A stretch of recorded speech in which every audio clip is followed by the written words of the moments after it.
everyone, welcome back, and thank you for joining us on the Live Unreal with Glover U podcast, where every week Jeff Glover will dive deep into the questions that you are asking. He understands the challenges you are facing on a day-to-day basis because he still works every day on the front lines of real estate, with him and his team closing over 1,000 homes per year.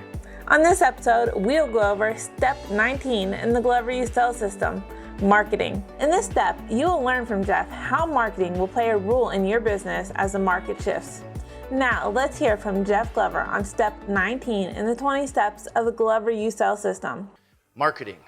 Oh, I was waiting for this one. I was wondering why it took you so long. Marketing. Mark my words on this one. I've been around since 2003 in this business. Many of you have been around longer, I'm sure, so if you've done any marketing, you understand this.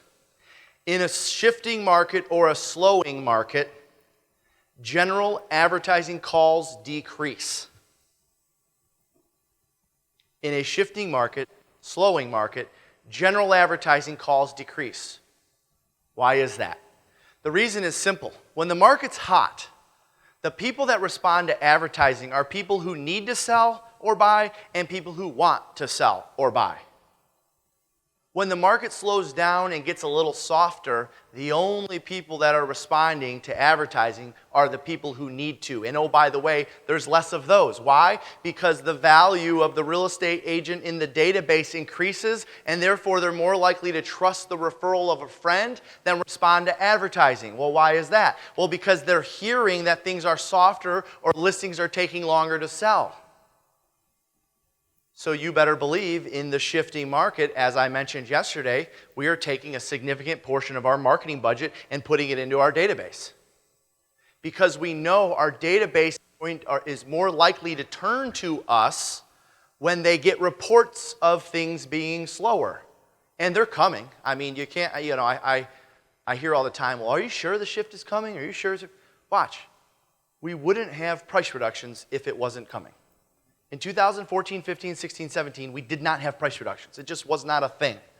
Okay, maybe 5% of the market we had to reduce listings.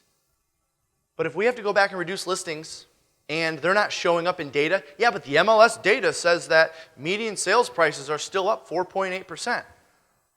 Well, yeah, that's because you're looking at a report that came out in January that was based on closed business in December, that was based on a pending sale that took place in October, and a listing that was listed in September, which was based on data from August, July, June, and May. I mean, let's be honest on this for a second. If you took a listing in December, you priced that listing based on the closings and the comps from what months?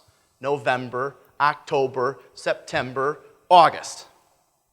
You took it in December. It's still not sold. You have to reduce it. It's going to sell finally. It's January. It's going to close when? February, maybe March. March 1st at this point.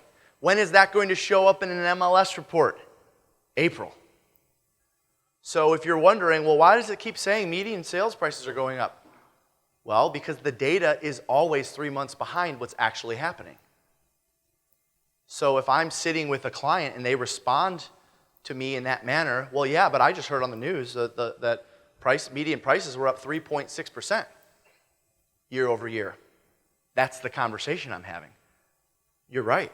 The MLS report for December just came out, and it was based on sales that took place in October, November. And oh, by the way, there's another report that I can show you that shows all the reductions that are taking place. And the reason why those aren't showing up yet is because those haven't closed.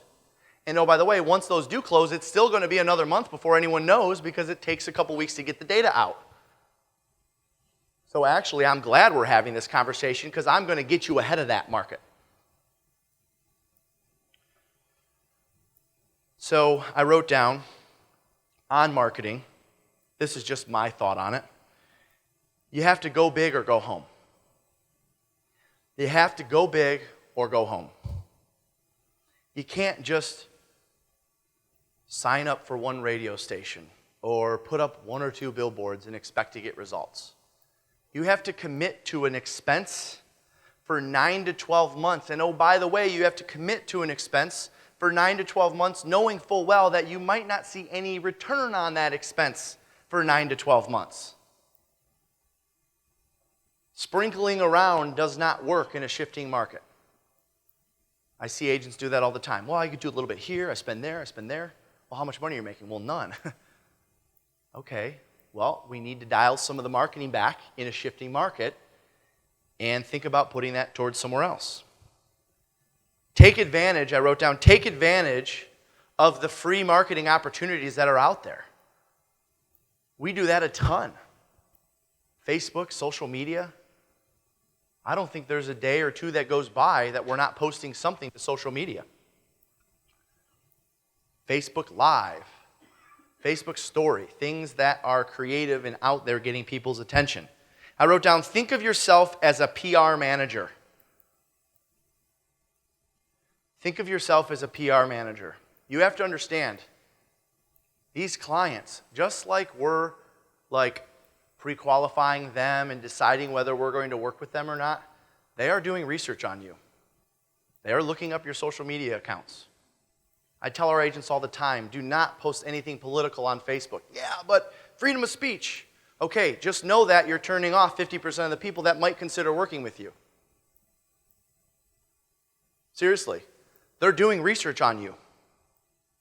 So every time you go to do something or post something, think about, is this something that could potentially turn somebody off or offend somebody? Because if it offends them and you all of a sudden get this call saying, yeah, we were planning on meeting Saturday at 10, but something came up, I'm going to have to reschedule with you. That's why that happens. Clients are social proofing us. They're qualifying you just as much as we are qualifying them. Thank you for taking your time to join Jeff today on the Live Unreal with Glover U podcast to take the real estate self-assessment that begins the Glover U sales system and have a member of Glover U get on a call with you to create an action plan to improve your score.